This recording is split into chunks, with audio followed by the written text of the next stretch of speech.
अस्सलाम वालेकुम dear students. हम लोग पहले जो है वो शॉर्ट क्वेश्चन डिस्कस कर चुके हैं वीडियो में। अल्हम्दुलिल्लाह सेकेंड ईयर के जितने भी गेस्ट पेपर्स अपलोड किए हैं उसमें से ज़्यादातर पेपर उसी में से आया है और इंशाल्लाह आप लोगों का भी पेपर इसमें से आएगा।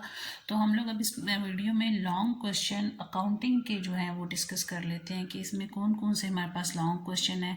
आपके पास इसमें जो चैप्टर 2 है 1 में तो हमारा सारा इंट्रोडक्शन गिवन है और इसलिए उसकी जो सिर्फ जो डेफिनेशंस हैं वो हमारे पास आती हैं।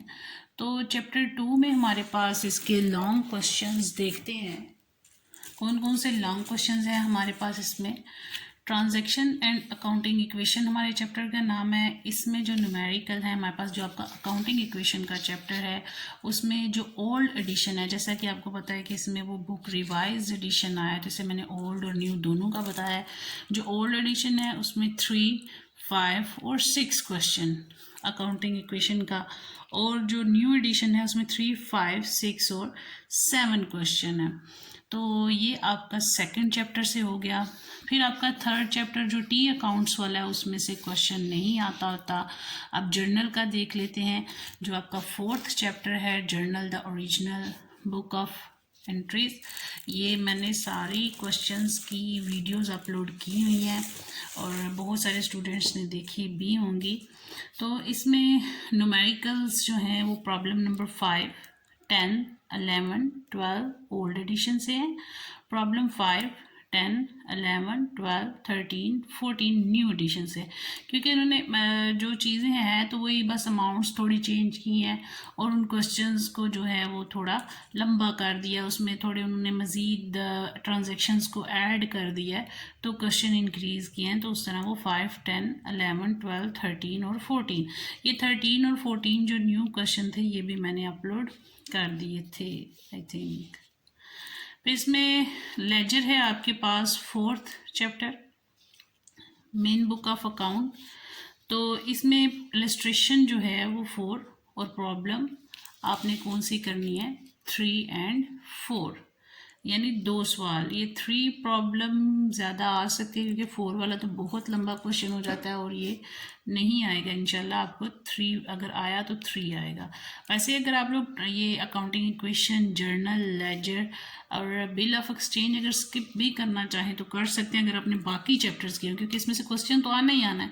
लेकिन अगर आपने final account, bank reconciliation statement और वो किया हुआ रेक्टिफिकेशन ऑफ एरर तो फिर आप इसको स्किप कर सकते हैं।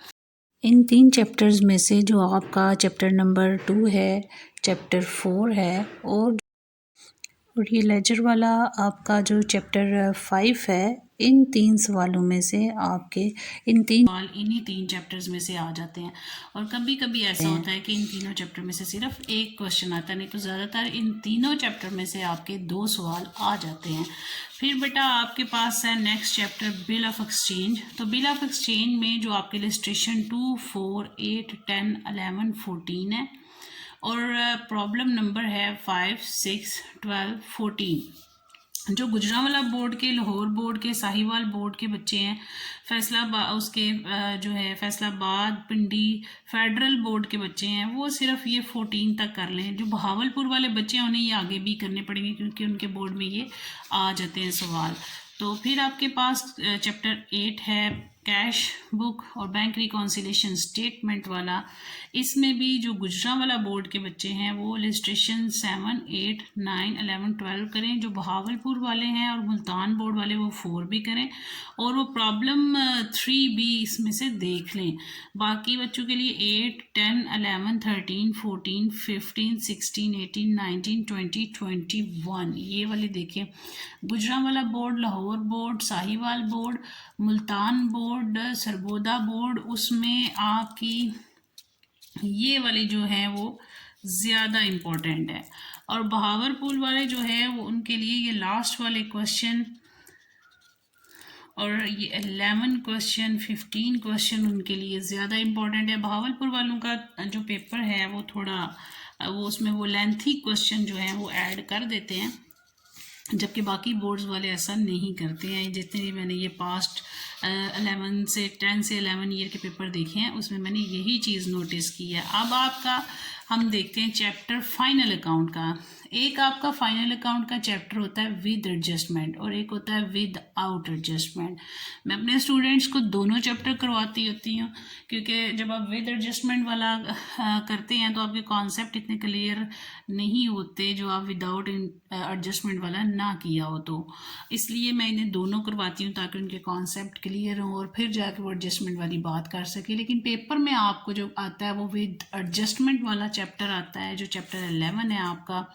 तो प्रॉब्लम नंबर उसमें से 8, 9, 13, 14, ये 15, 16 तक जो है ना ये वही बहावलपुर वाले बच्चे। बाकी जो गुजरांवाला बोर्ड के लाहौर और ये बाकी मुल्तान, साहिवाल, सरगोदा, इस्लामाबाद के फेडरल बोर्ड यानी और रावलपिंडी वाले हैं, वो सिर्फ 14 तक कर लें तो उनके लिए इनफ है। और इलस्ट्रेशन 3, 7 और 8 है।